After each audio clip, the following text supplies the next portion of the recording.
õpime sellest, kuidas eristada erineva kontsentratsiooniga lahuseid. Te peate leidma hapete suhtelised kontsentratsioonid. Võistlejad peavad nüüd tegema kindlaks, missugusesse järjekorda panna need lahused. Ehk nad peavad lahused reastama kontsentratsiooni järgi, kus on kõige rohkem väävelhapet ja kus kõige vähem. Nii minul kui ka võistlejatel oli laua peal 5 erineva kontsentratsiooniga happelahust. Tegemist on küll suhteliselt ohtliku happega, kuid kõigi lahuste happe kontsentratsioon on äärmiselt madal. Millest tuleb siin ülesandes aru saada, on asjaolu, et lahuse pH ja kontsentratsioon ei ole samad asjad. Ehk kui mul on siin katseklaasis happelahus, siis sõltumata sellest, kas 50% sellest kogusest moodustab happe, 10% või 100% moodustab happe, on selle lahuse pH alati sama. Saame seda ka kiirelt katseliselt kindlaks teha. Kasutan selliseid universaalindikaatori pH määramise pabereid. Võtan igast lahusest pipetiga proovi ning selleks, et lahuseid omavahel ei segaks, kasutan iga lahuse jaoks erinevat pipetti. Esimene lahus värvis selle paberi ilusaks punaseks. Proovime nüüd ka kõiki teisi lahuseid. Ja nüüd olen ära teinud kõikide lahuste jaoks pH proovid. Lahus number 1. pH 1 või 0.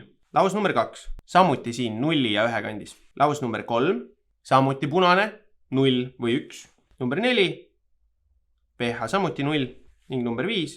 pH samuti 0 või 1. Seega pH abil me nendel lahustel vahet teha ei saa. Mida ka saame enda jaoks ära kasutada, on neutralisatsiooni reaktsioon. Hästi lihtsustatult tähendab neutralisatsiooni reaktsioon seda, et kui mul on 1 ühik hapet ja 1 ühik alust, siis kui ma nad kokku panen, moodustavad nad mingisuguse neutraalse soola, mis enam lahuse pH-d nii väga ei mõjuta. See muidugi sõltub sellest, mis aluse ja mis happega on tegu, kuid lihtsustatult saame sellest nii mõelda. Seejuures saame seda sama arusaama ära kasutada selleks, et määrata, kui palju hapet ühes lahuses on. Kui hakkame siia lahusesse vaikselt alust lisama, siis hakkab osa happest lahuses neutraliseeruma. Ning kui kõik happe on neutraliseeritud, siis juurde lisatud alus muudab kogu lahuse aluseliseks ning seda saame tuvastada indikaatoriga. Selle jaoks sobib ideaalselt indikaator nimega fenolftalaiin, mis muutub aluselises keskkonnas roosaks ning kõikides muudes keskkonnades jääb värvituks. Seega tuleb meil fenolftalaiini tilgutada igasse katseklaasi. Ning nüüd peame hakkama lisama alust ning vaatama, mis kõigepealt värvi muudab. Lisan igasse katseklaasi paar tilka fenolftalaiini. Hea oleks, kui indikaatorit satub igasse anumasse täpselt sama palju. Ja nüüd peame lisama alust. Selle jaoks sobib suurepäraselt suhteliselt tugev alus nimega naatriumhüdroksiid. Seda leiame ka igapäevastest torupuhastusvahenditest. Naatriumhüdroksiidi jaoks võtan mõistagi uue pipeti, et pipeti sees juba keemilist reaktsiooni toimuma ei hakkaks. Võtan pipeti paraja kogus naatriumhüdroksiidi ning hakkan seda tilgutama lahusesse ning vaatan, mitme tilga pärast lahus värvi muudab. Kui lahus muudab värvi, siis tähendab, et oleme lahusest kogu happe ära neutraliseerinud ning kõik lisatud naatriumhüdroksiid muudab seda lahust edasi ainult aluselisemaks.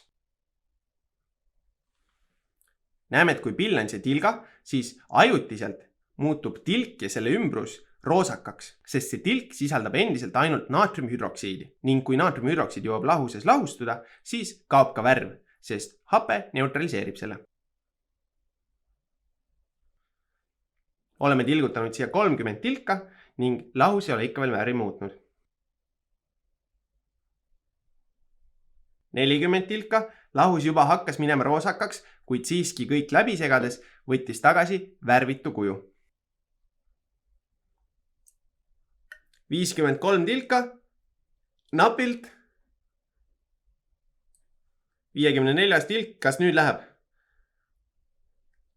Ja 54 tilgaga suutsime neutraliseerida kogu happe, mis siin anumas oli, ning muutsime lahuse aluseliseks. Tundub, et siiski ühe tilga peame juurde panema. Ning vaatame, kui palju tilkasid koguneb teistesse anumatesse. Ja nagu näeme, siis olemegi saanud ära määrata, millises lahuses on suurem happe kontsentratsioon ning millises väiksem.